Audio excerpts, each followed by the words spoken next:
It's time to reopen and rehash the ultimate debate for the Detroit Lions. Who's the better quarterback, Matthew Stafford or Jared Goff? The conversation may just surprise you. Stay tuned, everybody. We used to be a team no one respected. We used to be a team no one feared. That was then.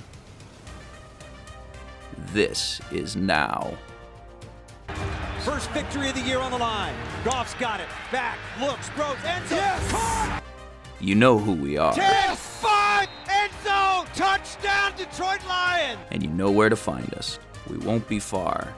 We'll be on your front porch waiting for you. We are the New Era Lions. And we are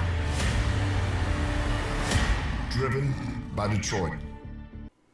Hello everyone, and welcome back to yet another episode of MCM Motor City Mania. I'm your host David T. Pike, and we're diving in right now. But as always, I just want to say to those that are turning back into my show, I just want to say thank you all for your view, your support, your patronage. Thank you all for everything that you do. It absolutely means the world to me, and I'm ever so thankful for each and every one of y'all. And to those that are tuning into my show for the very first time, I just want to say thank you all for giving my show a shot. I hope you all enjoy the content, but even more so, I hope to gain you all subscribers if I've earned and deserved it.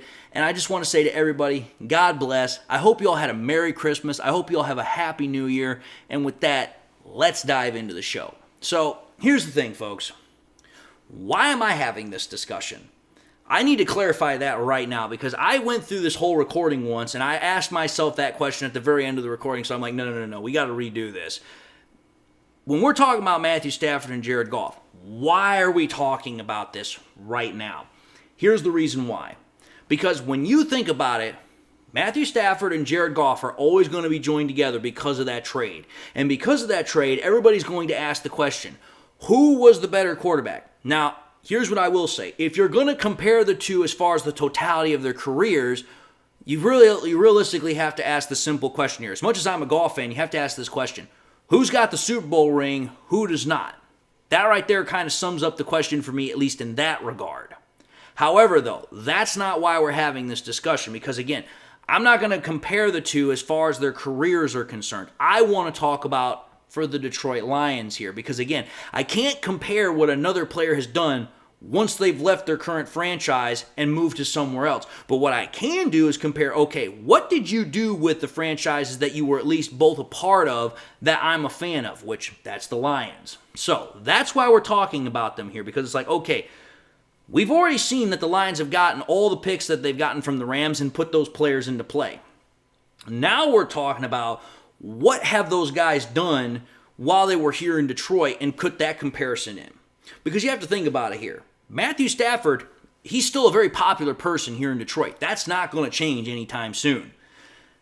Jared Goff has gained a lot of popularity over the last couple of years because of his hard work, because of the fact that he's not going to lash out at people, and now, most importantly, because he's taking the Lions to the playoffs, and they have won a division crown with him.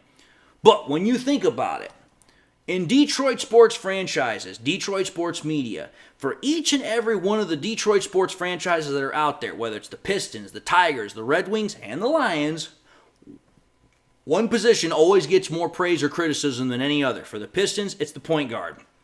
Tigers, it's the pitcher. Red Wings, it's the goalie. And for the Lions, it's the quarterback. Now, when we're talking about this whole thing, when you take a look at every single other franchise that's been here in Detroit, it has not been nearly as long for the last time that they won a title of some type, whether it's been a division title, whether it's been a world championship, whether it's the Stanley Cup, the NBA championship, does not matter. You take a look at every single one of those teams, whether it's the Red Wings, the Pistons, or the Tigers, it's not been nearly as long for when they last won something versus when the Lions last won something up until this point. When you take a look at the Red Wings, they won their last division championship 2010-2011. They last won the Stanley Cup in 07-08. Pistons, last division title, 08. Last championship, 04. Tigers, last pennant in 2012. Last division title in 2014. So again, not very far off from the current day in comparison. Because when you take a look at the Lions, like everybody already knows, the last time we won a division title was in 1993 when the division wasn't even the NFC North. It was the NFC Central. So you're talking about a massive difference in time here. Now, why am I talking about the position of quarterback here? Well, again, when you talk about teams like the Red Wings, the Pistons, the Tigers, you usually are trying to attribute it, okay, this one particular player really stepped up and did well for those teams. When it comes to the Pistons, okay, you start taking a look at the fact of who was the point guard, who were all these other players at the time. Same thing with the Tigers. Who was the freaking pitcher, blah, blah, blah, blah, blah. When you take a look at the quarterback situation for the Lions, they're usually the ones that either get a lot of praise or they get a lot of criticism. And that has not changed in the last 30 some odd years that's been going on for the Lions. It just does not change. And here's the reason why I'm going to say this. Because again, we as Lions fans all know this to be the truth. Some fans will blame the ownership, whether it's been the fact of William Clay Ford, rest in peace, or his wife Martha Firestone. People have blamed the Fords in the past. And if it's not the ownership, it's the management, whether it's been the GMs such as Matt Millen, Martin Mayhew, or Bob Quinn, or it's been the head coach, whether it's been Marty Morningwed, whether it's been Steve Mariucci, Rod Marinelli, Jim Schwartz, Matt Patricia. The list goes on and on. But if you talk to almost damn near any Detroit Lions fan, the one person they almost always agree on as far as blame gets asserted to is the starting quarterback. And let me tell you something, folks. 1993, 30 years, that's a long time to go about it.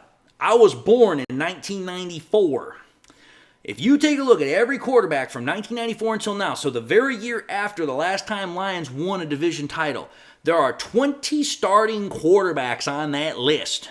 That's a lot of starting quarterbacks. Now, that's not meaning that they all started the majority of the season. Majority of the season were started by players like Scott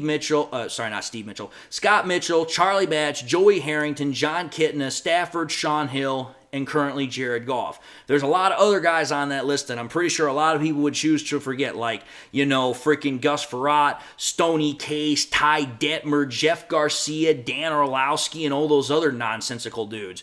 But my whole point is this. 20 quarterbacks over the case of 29 years, that's a lot of starters. And a lot of those guys have shouldered a lot of blame. Some of it justified, some of it not justified. But here's my whole point. When you take a look at every single one of those quarterbacks that I pretty much am talking about, every single one of those quarterbacks, save one, has something in common. They all never won a division championship. The only one that's an exception to that rule is Jared Goff, which brings us to the point of why I was talking about what's the topic of this video. Why are we talking about it? Because now that Goff has won that division crown, now I have to ask the question that I've been trying to assert for the last couple of years. Is Jared Goff the better Detroit Lions quarterback than Matthew Stafford? Because you have to start considering some various points when you start having this conversation. Who had the better statistical production in terms of quantity versus quality? Who had the more roster help? Who had the better ability to win games or the better ability to win? Who has the better athletic ability? Things like this are stuff that you have to consider when you start looking at this kind of a conversation. So that's why we're having it. Because for me, it's like, listen, the quarterback position is one that's always going to be under scrutiny in the NFL. And when you're talking about the Detroit Lions, it's even more highly scrutinized. So that's what we're going to do. Who's the better Detroit Lions quarterback? Is it Matthew Stafford or is it Jared Goff? Well, let's dive in. When you take a look at the statistical production of Matthew Stafford, this is what you see. Matthew Stafford, lots of completions, lots of attempts, not really the highest completion percentage, but a freaking crap ton of yards, lots of touchdowns, lots of interceptions as well, pretty low passer rating. That's what you got for Matthew Stafford, at least from his time here in Detroit. When you take a look at his win-loss record as a quarterback, I understand that's not totally attributed to the quarterback, but that is a stat that usually gets attributed with the quarterback. I know it's a team stat, but the quarterback's usually the one that gets that record. Stafford's win-loss record as a quarterback, 74 wins, 90 losses, 1 tie. He's also 0-3 in the playoffs. He has 4 winning seasons. One other little fun stat about Matthew Stafford that I'm pretty sure most people don't know this. Some might not. Stafford also, despite the fact of being one of the most prolifically productive quarterbacks with the Detroit Lions and in the NFL during that time, he never once had 2 consecutive passing seasons of 25 passing touchdowns or more. I could not believe that until I checked it out, but it's the truth. You take every freaking year that he was the quarterback of the Lions, he never had 2 consecutive years of 25 passing touchdowns or more. That was kind of bewildering to me. Now, that's Stafford right off the bat. When you then take a look at Jared Goff in his time here in Detroit, because again, we're just looking at Detroit Lions stats here. We're not talking about anything else. When you take a look at Goff's stats here in Detroit, again, substantially less. Again, you're only talking about 1,100 completions to a little over 1,600 attempts, almost 67 completion percentage rate, almost 12,000 yards, 75 touchdowns, 25 interceptions, 96.6 passer rating. So again, that's what Goff has to provide. But again, when you take a look at the win-loss record, again, team stat, but obviously it usually attributed to the quarterbacks, 23 wins, 22 losses, 1 tie. Has not been to the playoffs yet with the Lions. That's about to change. But he has 2 winning seasons with the Lions and 1 division crown. That right there is Jared Goff. Now, let's talk about what's realistically going on here. Who's the better Detroit Lions quarterback based on quantity?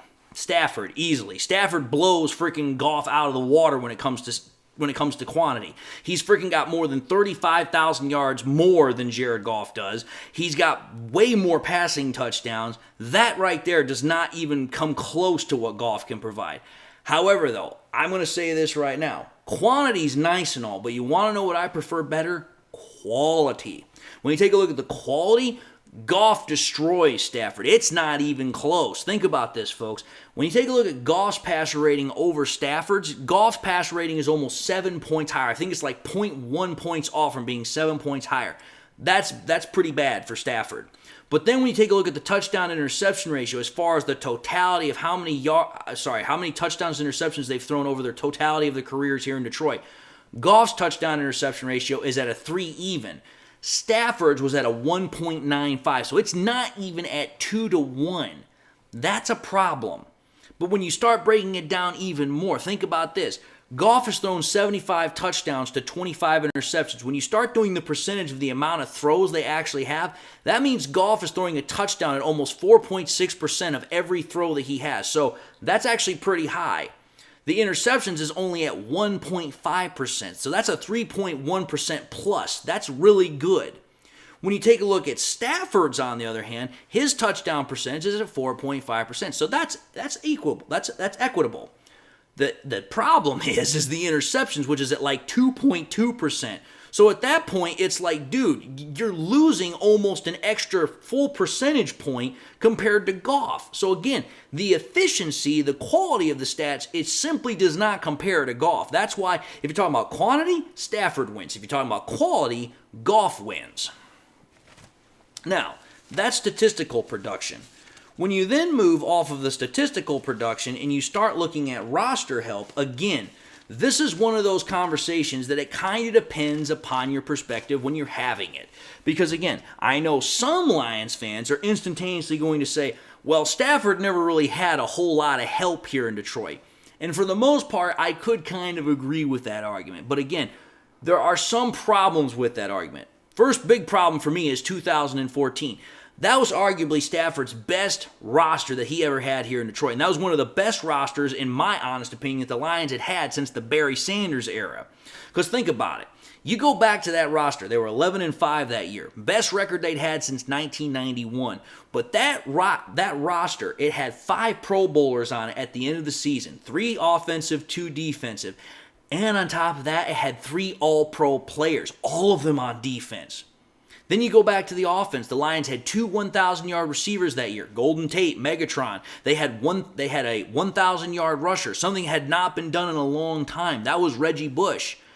And then to go back to the defense, like I said, 3 All-Pros on defense. That defense was absolutely suffocating. It was a top 5 defense that year. Actually, top 3.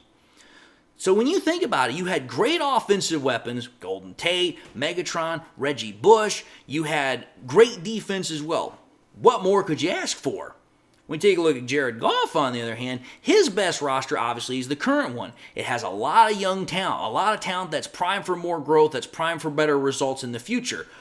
The problem is, while that has helped out on the offense, giving a top 5 offense, the defense has not been able to match what the offense has been doing. The defense has been, and again, I'm not trying to roast Glenn here or roast the defense, but it's like, dude, the facts be the facts. The defense has largely been mediocre this year. The offense has been pretty much what's been saving a majority of the games for the Lions this year. So if you want to kind of assess this whole process, I think it's a draw, and here's the reason why. Because if you think about it, what has Stafford had and what has Goff had that the other did not have? Well, think about it. What did Goff not have in comparison to Stafford? Goff has never had a top defense. Never once. Stafford actually had 3 years while he was here in Detroit where he actually had top 15 defenses or better. In 2013, the defense was ranked 15th in points given up. 2014, like I said, it was ranked 3rd. 2016, it was ranked 13th. Stafford at least had 3 years where he had top 15 defenses. Goff hasn't even had 1 year. But then the biggest difference for Goff compared to Stafford is that Goff has never had a generational wide receiver like Megatron.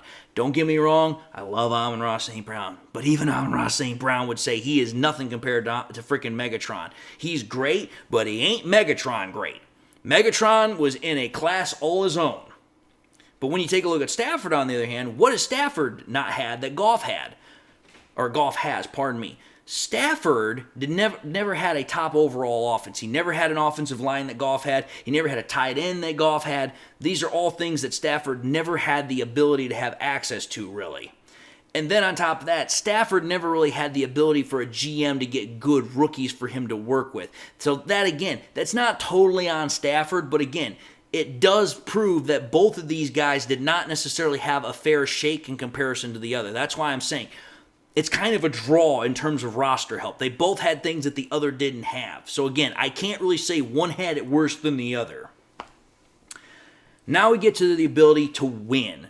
Obviously, this is the biggest, I would say the biggest ability that a quarterback has to have is the ability to win.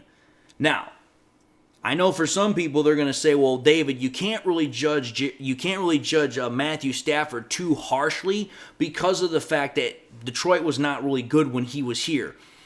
For the majority of that argument, I could agree with you, but there's a couple of reasons why I can't. And again, I go back to 2014 primarily, but I also go back to this simple argument. Who did Matthew Stafford have to throw to for 7 out of the 12 years he was here?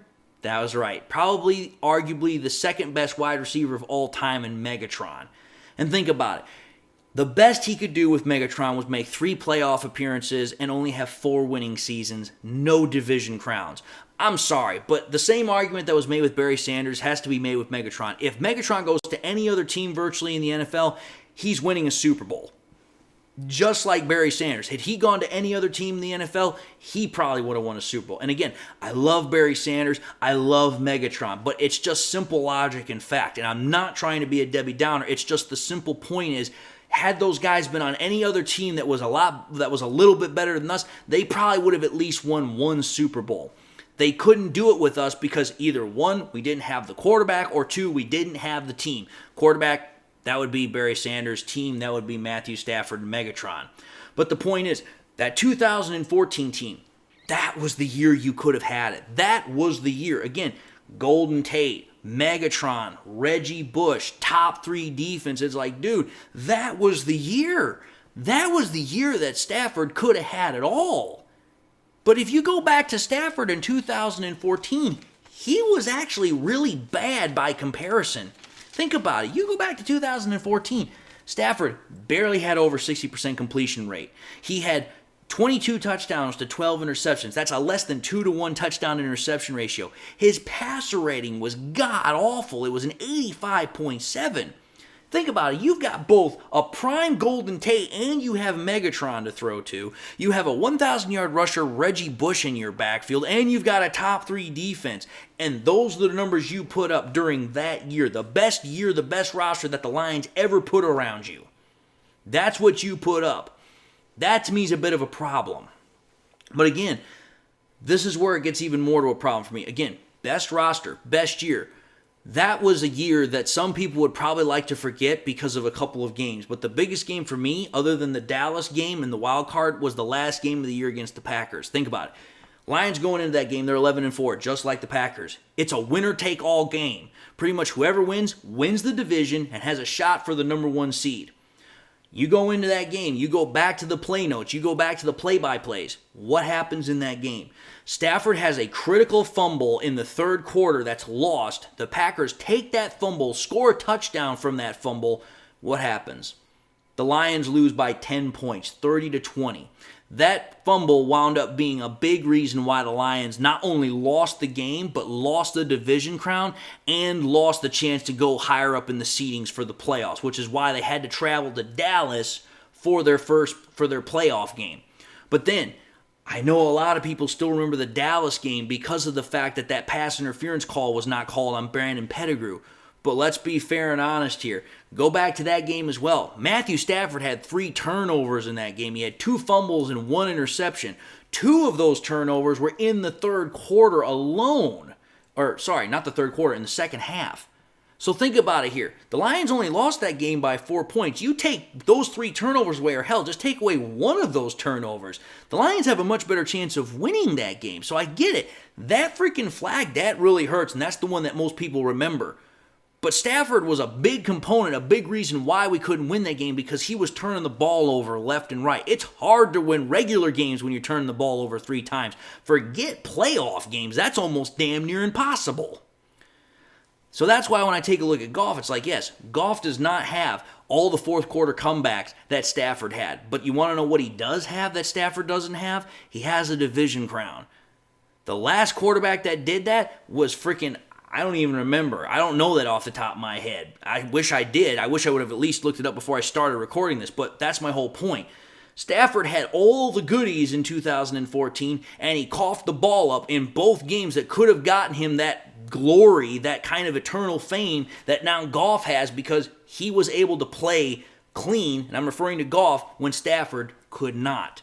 That's why for me it's like, if you want to talk about winning in big moments, at least as far as in Detroit, Jared Goff has got Stafford beat. I don't give a damn about all the freaking fourth quarter comebacks, because you know what? All those fourth quarter comebacks that freaking Matthew Stafford had, all they're going to amount to is a freaking number on a stat sheet. It's not going to be the same thing as a banner flying in Ford Field that says, yeah, division champs 2023. Goff can say, yeah, that's my banner along with the rest of the team I had. Where's yours? I know Goff won't say that, but that's just my whole point. That's how this kind of argument boils down for fans. Then you start looking at the next one. This one is kind of important to me because, like I said earlier in the beginning of this episode, when it comes to the fan bases of Detroit-based media and also Detroit-based franchises, fans here in Detroit, they are something else. I know I'm part of that, but it's like, dude, I've seen some fans that make me are like, wow, that's your personal thought process, but just think about this. Who's had the more adversity since showing up here in Detroit? Was it Stafford or was it Goff? It was Goff. Let's be honest here. When Stafford was drafted by the Lions, yeah, there were a lot of expectations on him. But everyone considered him the hero, the savior of Detroit, because they're like, this is the guy that's going to help us get to where we want to go. This is the guy that's going to turn around the Detroit Lions. How was Jared Goff heralded when he got here? Oh, he's a bridge quarterback. He's a bum. We can't wait to get rid of him. We're just looking for our next guy in the draft. Pretty much Jared Goff was never given a chance here in Detroit. Pretty much everyone was thinking he was trash as soon as the trade went through. As soon as Stafford got drafted, nobody was saying anything bad about him. They were like, listen, this is a guy that we just need to develop, and he's going to get us to where we want to be. That's a completely different reception, which means Goff had it much worse than Stafford did. I'm not saying that Stafford never had his bad moments, because he sure did get some licks from the fans and from the media. But overall, Goff has had it much worse from the fans, because even to this day, there are fans that want to get rid of him. And it's like, the dude just won you a division crown with the rest of the team, and you still want to get rid of him. What the hell does the guy have to do? Win the damn Super Bowl this year? And I'm pretty sure even if he'd done that, people would still want to get rid of him. Either way, I digress. Final category. Who was better at developing talent? Now, I know this is contingent upon the team's GM at the time, and I know that Stafford didn't really have a really good GM with him because Martin Mayhew was the best one he had, but even then, still not that good.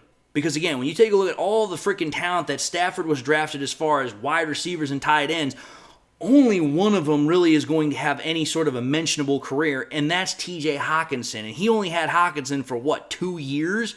That's not really a good showing for Matthew Stafford. Again, is that totally on Stafford? No, it's not. But it's like, listen, your job as a quarterback is to develop young talent and bring it up to be good. Because again, as far as I'm concerned, take a look at guys like Peyton Manning and Tom Brady. They took nobody named players like Wes Welker, Julian Edelman, Marvin Harrison, and they developed these guys into big name wide receivers, some of which are going to go into the Hall of Fame. That's my whole point. I understand that looking back on it now, these guys did not turn out very well for Matthew Stafford, but that's my whole point. You're supposed to take that talent and you're supposed to develop it into something. Take a look at what Goff has done in comparison to what Stafford did. He got Amon-Ra St. Brown in the 4th round. Amon-Ra St. Brown's going to be an all-star wide receiver, folks. No doubt about that. He's already a top 10 wide receiver as it stands. Jameson Williams, he's not quite there yet, but I expect that Jameson Williams is going to be a top wide receiver probably in the next year or two. Take a look at Sam Laporta, already considered a top 5 tight end, and he's a rookie. That's what Jared Goff has done in 3 short drafts compared to all the freaking drafts that Matthew Stafford was a part of. The list that Stafford has in terms of overall draft picks compared to Goff is ridiculously different. But the amount of results and the amount of production that Goff has gotten from his rookies, that's what freaking just makes this lopsided list even more ridiculous, because it's like Goff has had less and has gotten more. So again, quality versus quantity. But that's my whole point. When you start taking a look at what Goff has been able to do in 3 short years versus what Stafford did in 12, the fact that Goff has won a division title when Stafford never could, even though Stafford had a generational tight end, had a top 3 defense, had all these different weapons around him, even if it was for that 1 year, but even still had a lot of other pieces around him. What was the argument that we kept hearing out of everybody as soon as Goff got here? He's never going to be as good as Stafford. He's never going to be able to surpass Stafford because Stafford was a much better quarterback than Goff. Really? Stafford never won a division title. Jared Goff did. And again, I understand. It's not like Jared Goff went out there and played all 22 positions, but it's like, listen, that's the position of quarterback. You're going to get a lot more blame and a lot more praise regardless of what's going on here. So it's like, listen, Stafford wasn't able to get that division title that the Lions had longed for. And when he had the chance to do it, let's be fair and honest, he crapped the bed. When Goff had the chance to do it, he not only met the challenge, but he passed the challenge. Because think about it. The Broncos game, he passes 5 touchdowns, easily destroys one of the best passing defenses with the freaking Broncos. We go into Minnesota, a team that we had not beat in their home stadium for a while, goes in, plays a clean, flawless game. We win that game to take the crown from the division title winner last year. That's what good quarterbacks do. Stafford was not able to do that here in Detroit. That's why I'm saying, in my opinion, based upon the stats and the logic that I presented, Goff is the better quarterback in Detroit, even though he has less than a fourth of the sample size than what Stafford had. Now, I know some people are definitely going to want to argue with me, and you know what? That's fine. But I feel like I've been fair with this as best as I possibly could, because again, don't get me wrong, I still like Stafford, but to me it's like, listen, you've got to take a look at the facts for what they are. But anyway, with that having been said, I'm going to cut this video really quickly here, and I just want to say thank you all for watching in another episode of MCM. I hope you all have had a great day. I hope you all have had a good episode, and I hope you all are doing well. I hope you all, you drop a like, you drop a comment. I hope to gain your subscription, please. If you subscribed in the past, you forgot to do so at the time, or you just subscribed and now had a chance to do so, again, please subscribe. It helps me out. But also make sure you turn on that bell notification icon as well, so that way you never miss any more content that I push out. I also encourage y'all to help in that endeavor by sharing this content with your Lions friends and family members. Share here on YouTube, Twitter, Facebook, wherever you can. And I also encourage y'all to share it with your Lions friends and family members. It helps me out immensely, and I'm ever so thankful for each one that I can get. And to everybody, I just want to again say thank you all for your view. Thank you all for your support. Thank you all for your patience. Thank you all for everything that you do. It absolutely means the world to me. And I just want to say, until the next time we meet, again, God bless. Hope y'all had a Merry Christmas. Hope y'all have a Happy New Year. And until the next time we meet, I'll see you all in the next episode.